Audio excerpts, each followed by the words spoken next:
আমরা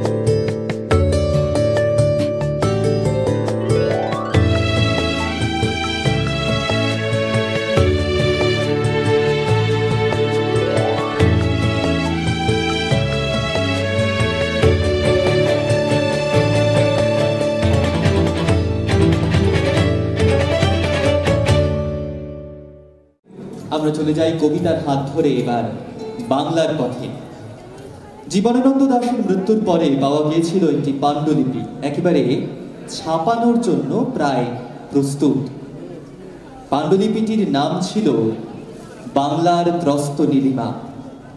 সেই পাণ্ডুলিপিটি থেকে কিছু কবিতা বাদ দিয়ে সিগনেট থেকে প্রকাশিত হয় আমাদের অতি প্রিয় বই রূপসী বাংলা, এবং বইটির প্রচ্ছদ নির্মাণ করেছিলেন স্বয়ং সত্যজিৎ রায়। রূপসী বাংলার কবিতা নিয়ে আমাদের পরবর্তী নিবেদন বাংলার ত্রস্ত নীলিমা। যারা অংশ নিচ্ছেন তারা সকলেই পশ্চিমবঙ্গ কবিতা একাডেমি থেকে আবুল কাশেম রহিমউদ্দিন স্মারক সম্মাননা এবং নীলাদ্রি শেখর বসু স্মারক সম্মাননায় ভূষিত হয়েছেন। আমাদের নিবেদন বাংলার ত্রস্ত নীলিমা।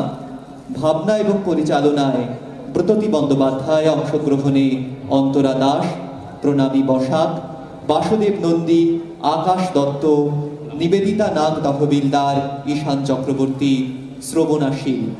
শুরু হচ্ছে বাংলার ত্রস্ত নীলিমা।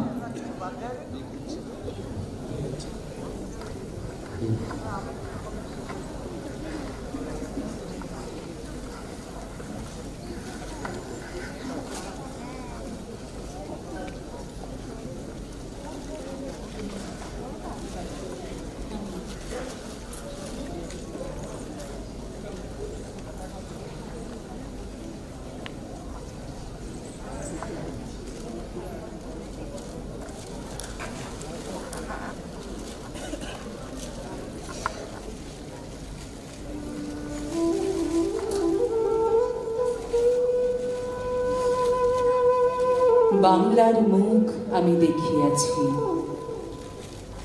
তাই আমি পৃথিবীর রূপ খুঁজিতে যাই না আর। অন্ধকারে জেগে উঠে ডুমুরের গাছে চেয়ে দেখি, ছাতার মতন বড় পাতাটির নিচে বসে আছে ভোরের দোয়েল পাখি। চারিদিকে চেয়ে দেখি পল্লবের স্তূপ, জাম, বট, কাঁঠালের, হিজলের, অশ্বথের করিয়াছে চুপ। হনি মনসার ঝোপে সতী বনে তাহাদের ছায়া পড়িয়াছে। মধুকর ডিঙা থেকে না জানি সে কবে চাঁদ চম্পার কাছে এমনই হিজল, বট, তমালের নীল ছায়া বাংলার অপরূপ রূপ দেখেছিল। যতদিন বেঁচে আছি আকাশ চলিয়া গেছে কোথায় আকাশে, অপরাজিতার মতো নীল হয়ে আরো নীল, আরো নীল হয়ে। আমি যে দেখিতে চাই, আমি যে বসিতে চাই বাংলার ঘাসে।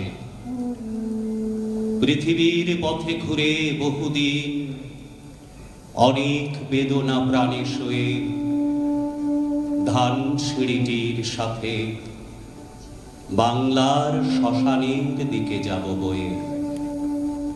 যেইখানে এলো চুলে রামপ্রসাদের সেই শ্যামা আজও আসে, যেইখানে কলকা পেড়ে শাড়ি পরে কোনো এক সুন্দরীর সব চন্দন চিতায় চড়ে। আমের শাখায় সুখ ভুলে যায় কথা।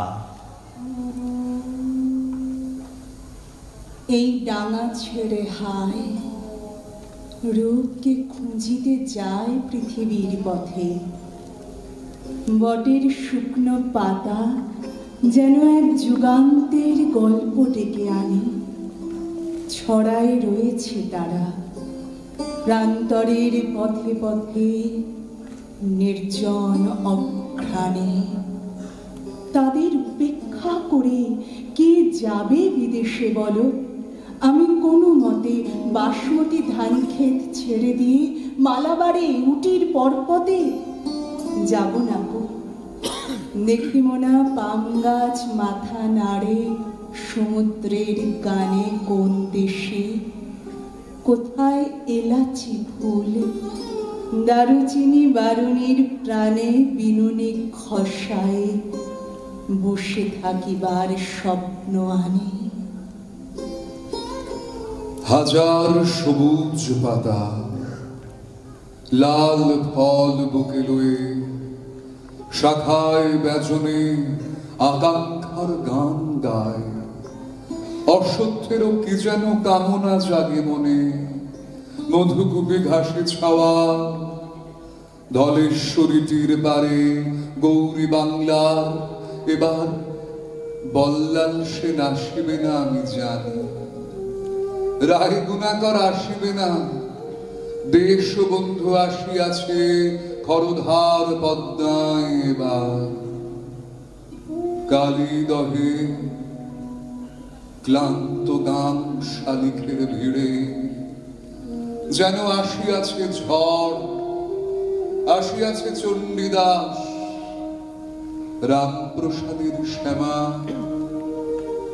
সাথে সাথে তার শঙ্খমালা চন্দ্রমালা, মৃত কত কিশোরীর কঙ্কনের স্বর। এইখানে জাম লিচু কাঁঠালের বন,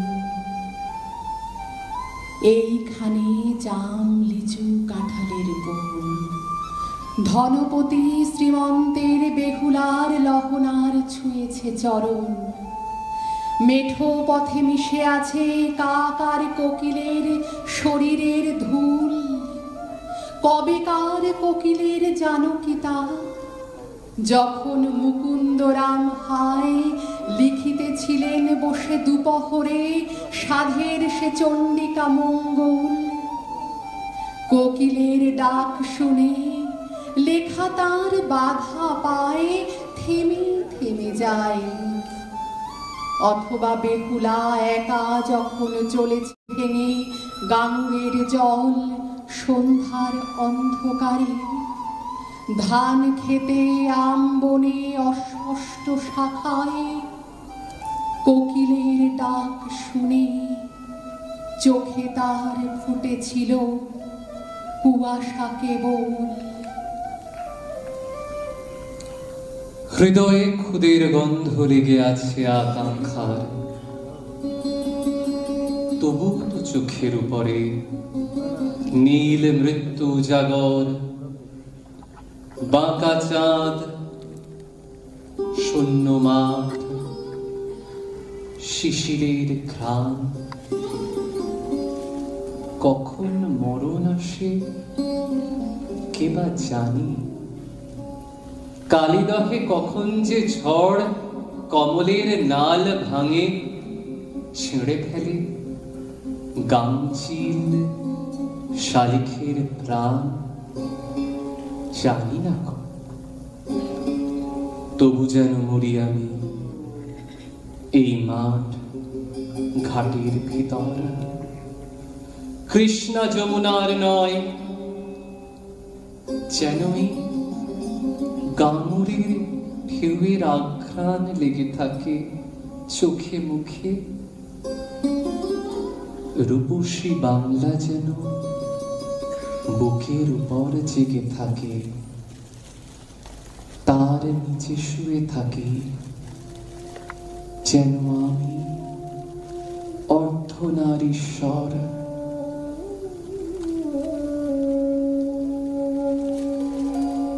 পাড়াগার দুপুর ভালোবাসি, রৌদ্রে যেন গন্ধ লেগে আছে সকলের। কোন স্বপ্ন, কি কাহিনী, কোন গল্প যে বাঁধিয়াছে ঘর আমার হৃদয়ে। আহা, কি কেউ তাহা জানে না কো, কেবল ওই প্রান্তর জানে তাহা, আর ওই প্রান্তরের শঙ্খচিল তাহাদের কাছে যেন এ জনমে নয়, যেন ঢের যুগ আগে কথা শিখিয়াছে হৃদয়।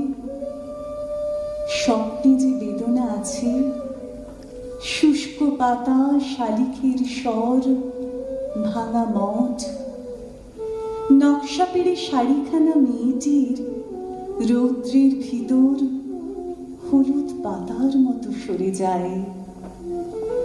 পাড়াগার দুপোহর ভালোবাসি, রৌদ্রে যেন ভিজে বেদনার গন্ধ লেগে আছে।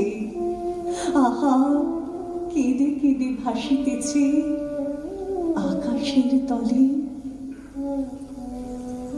সেখানে বারুণী থাকে গঙ্গা সাগরের বুকে, সেখানে বরুণ, কর্ণফুলী, ধলেশ্বরী, পদ্মা জলাঙ্গিরে দেয় অবিরল জল।